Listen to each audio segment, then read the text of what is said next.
Hello दोस्तों, नमस्कार। आपका बहुत बहुत स्वागत है अपने यूट्यूब चैनल बाइकर क्लासेस में। सब्सक्राइब करें एंड बेल आइकन दबाएं। वीडियो अच्छी लगे तो लाइक करें, शेयर करें। और हम शुरू करने जा रहे हैं अपनी आज शूरवीर सीरीज की पार्ट नया। ठीक है, नेक्स्ट क्वेश्चन फर्स्ट है जो कि सिंपलेस्ट फॉर्म करना है हमें 148/185 का। ठीक है, 148/185 को सिंपलेस्ट फॉर्म में लिखना है।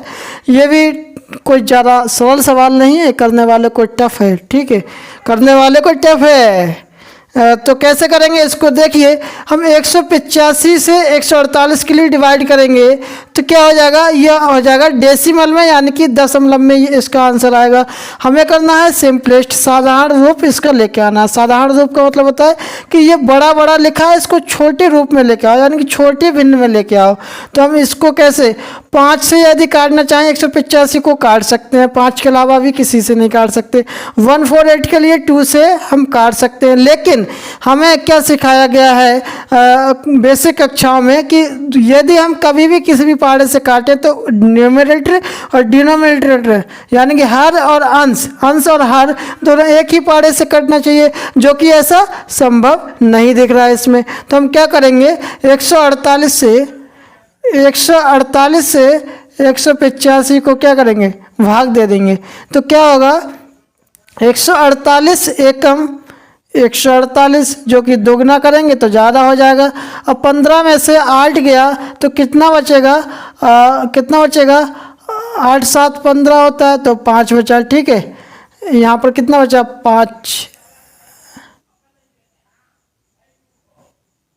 7 बचेगा यहाँ। ठीक, अब यहाँ पर कितना हो गया, यहाँ हो गया हमारा 6, 7 हो गया, 7 में से 4 गया बचा 3, यहाँ हो गया 37, एक में से 1 जाएगा तो हो जाएगा 0, यहाँ हो गया 37। अब हमें 37 से क्या करना है, 37 से 148 के लिए भाग दे देना है। 37 से 148 के लिए तो ये कितने बार में जाएगी हमारी, 37 से 148 कितने बार में जाएगा। हम 7 देख रहे हैं और इधर देख रहे हैं 8।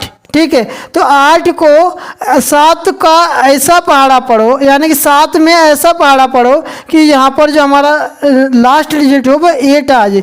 तो 3 से करते हैं तो 3 7 21, यानी कि 21 आ रहा है, 1 आ रहा है लास्ट डिजिट। 4 से करते हैं 4 7 28, यानी कि 8 आ गया, हमें 8 मिल गया लास्ट का डिजिट। तो हो सकता है काम चल सकता है। 4 7 28 का 8 हासिल लगा 2, 4 3 12, 12 और 2 कितना होता है 14। यही हमारा काम फिनिश हो जाता है। ठीक है, सॉरी, यहाँ हमारा कट गया 37 दूना 148। अब देखो यहाँ पर हमारा कैसा कटा। आप एक चीज़ याद रखें कि ऐसे ही हम क्या निकालते हैं, एक HCF भी निकालते हैं। क्या निकालते हैं, एक HCF। यदि हम 37 से 148 काटें और 185 काटें तो दोनों कट जाएगा। यही HCF का मतलब होता है कि कोई 2 नंबर दिया हो या 3 नंबर दिया हो, जिन नंबरों का, जिन संख्याओं का HCF हो वो HCF उन सभी संख्याओं को पूर्णतः डिवाइड करेगा। उसी तरीके से हमारा 37 जो है वो 185 के लिए यहाँ हम दोबारा लिख लेते हैं 148/185 के लिए ये काटेगा हमारा कितने बार में, 1 बार में, और 1 बार में, और ये काटेगा हमारा कितने बार में, 4 बार में। यहाँ पर गलत लिख दिया हमने, 4 होगा। ठीक है, और 37 चौका, और यहाँ पर यहाँ सॉरी गलत हो गया, 37 चौका 148 होता है, 148, और ये हो जाएगा हमारा 8 हमें चाहिए और 148, यहाँ 85 काटेगा तो 5 7 35, 5 7 35। अब यहाँ 85 कितने बार में कटेगा, 5 7 35 के 5 हासिल लगे 3, और 5 3 15 3 18, यानी कि 5 बार में कटेगा। यहाँ से हमें यह पता लग जाता है कि 37 185 को और 148 को दोनों को काट सकता है। तो 37 चौका 148, 37 पंजे 185, हमारा जो सरल रूप आया भिन्न का वो आया 4/5। यही है हमारा बड़ा बड़ा आंसर। यदि समझ आया हो तो वीडियो को लाइक करें। Next question, prove that √2 is an irrational number. √2 क्या है, एक इरेशनल नंबर बताया गया है, प्रूव करना है हमारे लिए। ठीक है, √2 गिवन लिख लेते हैं, given √2 is an irrational number. ठीक है, अब यहाँ हम लेट कर लेते हैं, let us assume that √2 is a rational number. ठीक है, हमने यहाँ क्या कर लिया, √2 रैशनल नंबर बताया है, लेकिन हमने यहाँ √2 को रैशनल नंबर कर लिया है, क्योंकि हम इसे कॉन्ट्राडिक्शन मेथड से लेकर चलेंगे तो √2 हमारा पता लग जाएगा कि रैशनल नंबर है या इरेशनल नंबर। ठीक है, हम यहाँ लिखते हैं √2 = P/Q। अब ये वाला P/ क्या है भाई, नई वाला ला दिया आपने सर जी। ये नई वाला नहीं है, ये हमारे P और Q दो को प्राइम नंबर है, यही सिद्ध करेंगे। को प्राइम का मतलब होता है कि हमारा प्राइम नंबर का जोड़ा, प्राइम नंबर का जोड़ा, यानी कि इनके जो फैक्टर होते हैं वो वन एंड इटसेल्फ, यानी कि एक तो 1 से डिवाइड होगा ये, और एक ये खुद से डिवाइड होगा। ठीक है, यही दो फैक्टर होते हैं इनके, इसके अलावा कोई फैक्टर नहीं होता। तो हम यहाँ लिख सकते हैं where P and Q are coprime integer. ठीक है, कोप्राइम इंटीजर, और एंड Q0 = 0, और यहाँ पर Q के बराबर कभी भी 0 नहीं होना चाहिए। अब ये हो गया। अब हम इसको थोड़ा सॉल्व कर लेते हैं। क्या सॉल्व कर लेते हैं कि स्क्वायरिंग ऑन बोथ साइड कर लेते हैं। Squaring on both side, squaring on both sides. ठीक है, तो क्या हो जाएगा √2, जिससे कि √2 के लिए सिंपल करने के लिए P/Q का होल स्क्वायर। ठीक है, अब जब ये होगा तो ये हो जाएगा √2 का स्क्वायर करेंगे, √2 का स्क्वायर करेंगे तो रह जाएगा √2। ठीक है, क्योंकि √2 की जो वैल्यू होती है वो क्या होती है, 1/2, और जब इसके ऊपर स्क्वायर लगा होगा, यानी कि इसके ऊपर स्क्वायर लगा होगा, तो ये किस में हो जाता है, 1/2 का जो 1/2 होगा, और ये स्क्वायर लगा होगा वो इंटू में हो जाता है, तो 2 से 2 कैंसिल, पावर 1 बचती है, तो हो जाता है 2 = P²/Q² हो गया। अब ये जो Q² है वो हम इधर ला सकते हैं, यानी कि Q² जो है वो बन जाएगा मल्टीपल ऑफ Q² का। ठीक है, और इधर हो जाएगा P²। ये इक्वेशन फर्स्ट बन गई। यहाँ हम पढ़ेंगे 2Q² = P²। जब हम यहाँ देख रहे हैं तो 2 जो है वो P² के लिए क्या कर रहा है, डिवाइड कर रहा है। कैसे, जब मैं यहाँ पर Q² = P²/2 लिख दूंगा तो ये डिवाइड करेगा P² के लिए, तो मैं लिख सकता हूँ 2 डिवाइड्स P²। और मैं जब P² के लिए डिवाइड करेगा तो 2P के लिए भी डिवाइड कर सकता है, तो 2 डिवाइड्स P। ठीक है, कैसे करेगा, देखो मैं एक चीज़ समझा दूँ आपको। यदि किसी भी संख्या का, मान लो 2 का मैंने क्या ले लिया, स्क्वायर ले लिया, 2 का ले लिया स्क्वायर। ठीक है, तो क्या ये, या 8 मान लेता हूँ मैं, 8 का ले लिया, 8 ले लिया मैंने, और 8 का ले लिया स्क्वायर। 2 क्या 8 के लिए डिवाइड नहीं कर सकता, कर सकता है, 2 चौका 8। क्या 8 का स्क्वायर के लिए 2 डिवाइड नहीं कर सकता, 8 का स्क्वायर कितना होता है, 64। क्या 8 के स्क्वायर के लिए 2 डिवाइड नहीं कर सकता, तो कर सकता है जरूर। 2 3 6, 2 दूनी 4, 32 बार में कर सकता है ये डिवाइड। तो ऐसे ही देख लो, 2 जब P के लिए डिवाइड कर देगा, जैसे 2 ने 8 के लिए डिवाइड किया है, वैसे ही 2 ने P के लिए डिवाइड किया है। 2 ने P² के लिए डिवाइड किया है, क्योंकि जब 8 के लिए डिवाइड कर देगा तो इसके स्क्वायर के लिए भी डिवाइड कर देगा, तो 2 ने वैसे ही P² के लिए भी डिवाइड किया है। ठीक है, अब क्या होता है यहाँ पर हमारा, अब आप जानना है कि कोई चीज़ किसी चीज़ के लिए डिवाइड करेगी तो एक नया क्वोशिएंट, यानी कि एक नया वार जरूर आएगा। तो हम यहाँ लिख सकते हैं कि P बराबर 2C, और ये 2 कहाँ से आया, मैंने C ले लिया, न्यू क्वोशिएंट अपनी तरफ से मान लिया। 2 कहाँ से आया, जिसका हम प्रूफ करते होते हैं, जो अंडर रूट के अंदर होता है। ठीक है, तो ये हो गया P = 2c²। अब p की वैल्यू क्या है, p की वैल्यू 2c आ रही है।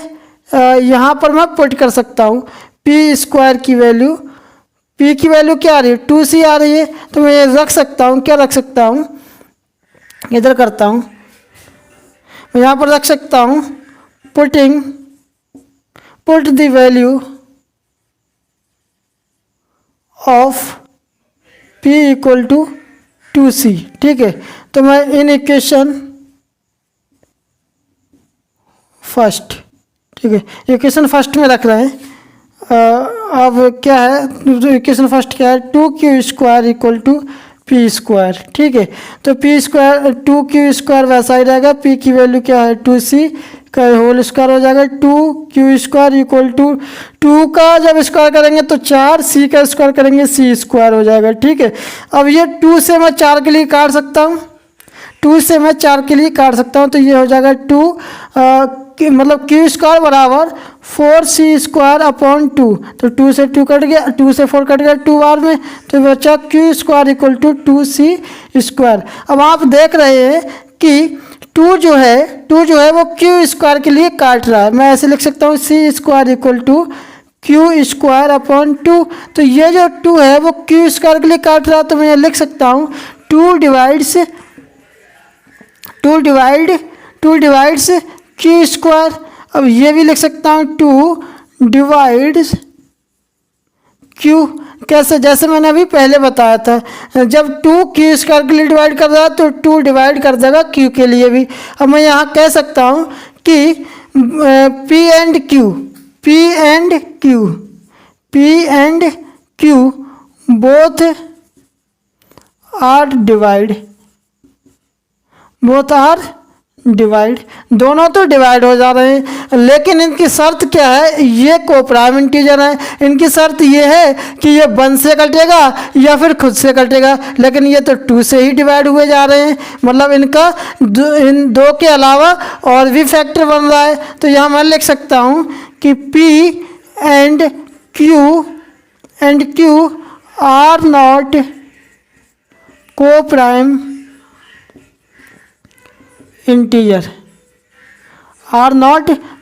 इंटीजर, ठीक है। p and q जो है वो कोप्राइम इंटीजर नहीं है, तो मैं यहाँ लिख दूँ कि ओवर अजम्पशन जो हमने माना था, यहाँ हम ये भी लिख सकते हैं व्हाट दिस कॉन्ट्राडिक्ट्स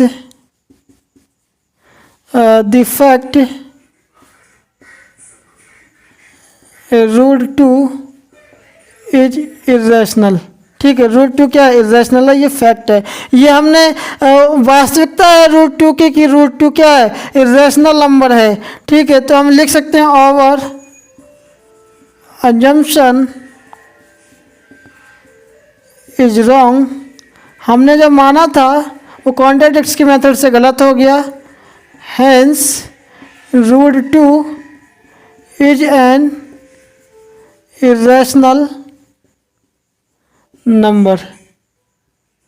ठीक है, यदि हमारा एक्सप्लेनेशन समझ आया हो तो वीडियो को लाइक करें, चैनल को सब्सक्राइब करें और बेल आइकन दबाना नहीं भूलें। वीडियो को शेयर जरूर करें दोस्तों में, जरूर हमारी वीडियो सब की सब बांटें प्रसाद की तरह, या जैसी आपकी मर्जी हो वैसे बांट सकते हैं। अगला question, an army contingent of 678 soldiers is to march behind an army band of 36 members in a Republic Day. देखो, एक सेना का पूरा एक टुकड़ी है 678 सिपाहियों की, जो कि जुलूस निकाल रही है एक आर्मी बैंड के पीछे 36 मेंबरों की टुकड़ी। ठीक है, अब कह रहे हैं द 2 ग्रुप्स आर टू मार्च, 2 समूह हैं जो कि मार्च निकालना है in the same number of column, यानी कि पहला ग्रुप का अगर 10 कॉलम है तो दूसरे ग्रुप के भी 10 कॉलम हैं। कह रहा है what is the maximum number of columns, अधिक से अधिक नंबर ऑफ कॉलम्स कितने बन सकते हैं, दे कैन मार्च, वे मार्च निकाल सकते हैं। ठीक है, अधिक से अधिक कितने कॉलम मार्च निकाल सकते हैं। जब अधिक से अधिक ऐसे क्वेश्चन में पूछे ना तो हमें निकालना होता है क्या, HCF निकालना होता है। अधिक से अधिक पूछे तो क्या निकालना होता है, HCF। अब यहाँ में क्या दे रखा है, 678 टोटल सिपाही और 36 मेंबर, तो 678 एंड 36 मेंबर का क्या हम निकालेंगे, HCF निकालेंगे। अब HCF क्या होता है, जो हमारे इन सभी के लिए डिवाइड कर दे। तो हम क्या निकालते हैं, ऐसे करके निकाल लेते हैं प्राइम फैक्टराइजेशन के मेथड से, प्राइम फैक्टराइजेशन मेथड। ठीक है, तो 678 का जब हम प्राइम फैक्टराइजेशन करेंगे तो क्या आएगा, 2 3 6, 2 3 6, 2 9 18, 3 एकम 3, 3 एकम 3, 3 3 9, 113 आएगा जो कि कटेगा नहीं। ठीक है, अब हम कितने 36 का निकालेंगे तो कितना हो जाएगा, 2 एकम 2, 2 8 16, 2 9 18, 3 3 9, 3 एकम 3। ठीक है, हमारा 678 का जो आ रहा है प्राइम फैक्टराइजेशन वो आ रहा है 2 × 3 × 113। ठीक है, और जो 36 का आ रहा है वो कितना आ रहा है, 2 × 2 × 3 × 3। इसके लिए हम ऐसे भी लिख सकते हैं 2 की पावर 1, 3 की पावर 1 × 113 की पावर 1, इधर 2 की पावर 2 × 3 की पावर 3, और आपने 3 की पावर 2, 2 की पावर 2। ठीक है, और आपने पढ़ा है जब HCF निकालते हैं तो सबसे छोटी पावर वाले हम अपने प्राइम फैक्टराइजेशन का नंबर ले लेते हैं। तो सबसे छोटी पावर क्या है, एक 2 की पावर 1 है और यहाँ पर 3 की पावर 1 है। अब क्यों ली हमने सबसे छोटी पावर, क्योंकि यहाँ का 2 यहाँ का 2 मिल रहा है, यहाँ का 3 यहाँ 131 पे नहीं, ये 3 की पावर 1 है, तो यहाँ का 3 यहाँ का 3 दोनों में मतलब हमारे जो भी नंबर है वो मिल रहे हैं। तो कितना हो गया, 2 × 3, यानी कि 6 कॉलम हमारे निकल सकते हैं। HCF इक्वल टू आया 6, जो कि हमारे दोनों नंबर के लिए क्या करेगा, डिवाइड कर देगा। That 3 + 2√5 is an irrational number. Solution define करना है हमें इरेशनल नंबर, तो हम लिख सकते हैं इरेशनल नंबर।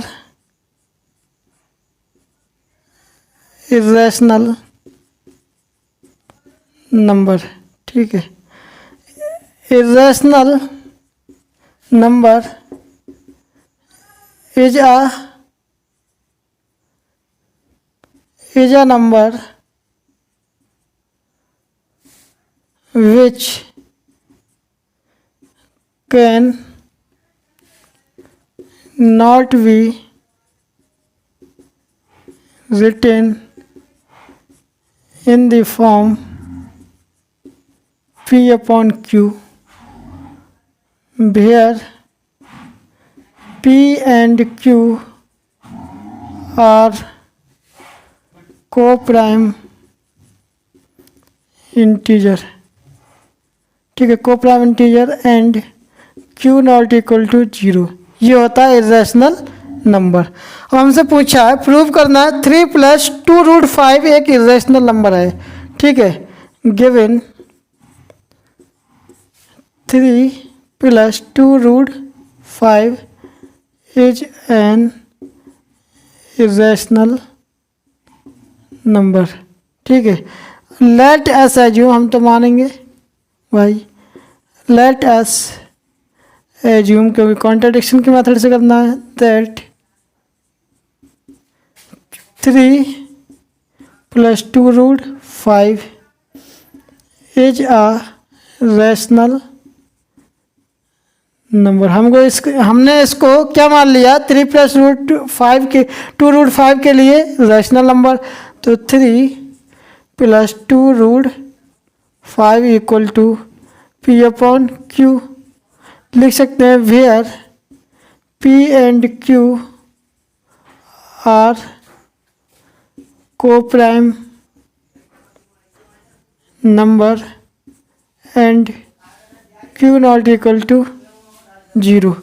ठीक है, अब यहाँ हमने 3 + 2√5 के लिए रैशनल नंबर माना और एक एक्स्ट्रा रैशनल नंबर और ले लिया P/Q, जो कि क्या है, P और Q क्या है, को प्राइम नंबर हैं, ठीक है, नंबर है या कह सकते हैं कोप्राइम इंटीजर हैं, जिसका कोप्राइम मतलब होता है कि इनके जो फैक्टर होंगे या प्राइम फैक्टराइजेशन होंगे वो केवल 1 होगा या इटसेल्फ होगा, यानी कि ये केवल 1 से डिवाइड होंगे पूर्णतः या फिर खुद से डिवाइड हो जाएंगे। यही डिफरेंस होता है कोप्राइम नंबर के रैशनल में, ठीक है। अब क्या है, हमें इसको सॉल्यूशन करना है, सॉल्व करना है, तो 3 जो है प्लस का वो उधर ले जाएंगे बराबर की दूसरी साइड, तो वो हो जाएगा माइनस का, तो 2√5 इक्वल टू P/Q -3। यहाँ हम क्या करेंगे, √5 2 के लिए 2 मल्टीपल ऑफ √5 है, तो इसके लिए दूसरी साइड लेके जाएंगे, तो ये हो जाएगा P -3Q/2Q, ठीक है। ये कैसे हुआ ये मैं आपके लिए समझा दूं। ये मैंने क्या किया, यहाँ पर कुछ नहीं है तो 1 लिया और एलसीएम मेरा क्या आ जाता है, एलसीएम आ जाता है Q, तो P जब Q से मैं Q के लिए डिवाइड करूँगा तो 1 आएगा, 1 की मल्टीप्लाई करूँगा P में तो P हो जाएगा, -1 से Q के लिए डिवाइड करूँगा तो आएगा Q, और Q की मल्टीप्लाई करूँगा 3 में तो ये हो जाएगा 3Q। अब यहाँ पर कुछ नहीं है तो 1 है, और जब मैं इधर इसके लिए लूँगा अपॉन में 2 के लिए, तो ये कहाँ मल्टीप्लाई करता है, खुद Q से मल्टीप्लाई करता है, तो ये हो गया 2Q, ठीक है। ये चीज़ें क्या एक्स्ट्रा है, ठीक है। अब ये हो गया मेरा 5√5 इक्वल टू P -3Q/2Q। अब आप इस नंबर को देखेंगे तो ये किस नंबर की फॉर्म में आता है, रैशनल नंबर की फॉर्म में आता है, P/Q की फॉर्म में आता है। तो ये क्या हो गया, मैं यहाँ लिख सकता हूँ P -3Q/2Q is a rational number, ठीक है, इज अ रैशनल नंबर। अब जब ये रैशनल नंबर है तो √5 भी रैशनल नंबर हो जाएगा, √5 is also a rational number, ठीक है, √5 is also a rational number. अब देखो कभी भी रैशनल नंबर इर्रेशनल के बराबर नहीं होगा और कभी भी इर्रेशनल नंबर रैशनल के बराबर नहीं होगा। अब आप जानते हैं कि ये जब नहीं होगा तो ये √5 एक रैशनल नंबर कैसे बन सकता है, तो √5 रैशनल नंबर कभी भी नहीं बन सकता, क्योंकि हम जानते हैं कॉन्ट्रडिक्शन के मेथड से √5 की वास्तविकता जो है वो रैशनल नंबर है। तो हम यहाँ लिख सकते हैं व्हाट दिस कॉन्ट्रडिक्ट्स द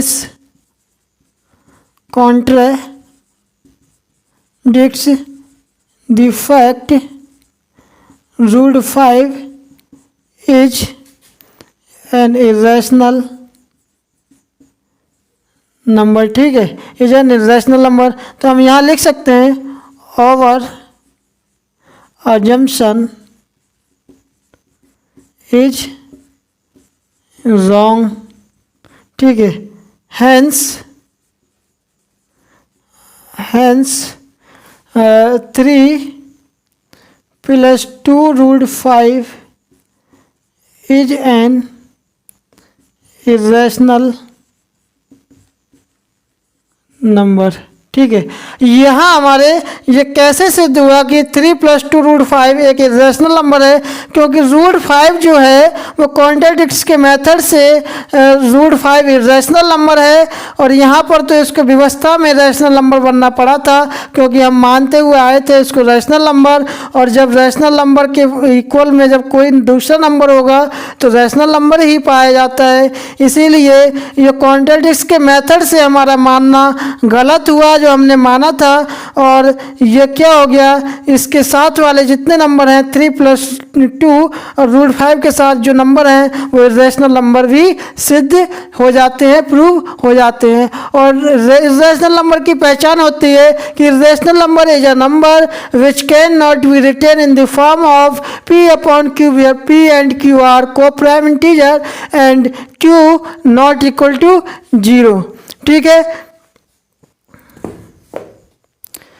तो दोस्तों हम अपने क्वेश्चन की वीडियो को यहीं विराम देते हैं। क्वेश्चन 4 पर वीडियो थोड़ी लॉन्ग होती होगी, इसीलिए यदि हमारा एक्सप्लेनेशन चैनल का काम अच्छा लगता हो, वीडियो अच्छी लगती हो, तो चैनल को सब्सक्राइब करें, बेल आइकन दबाना ना भूलें।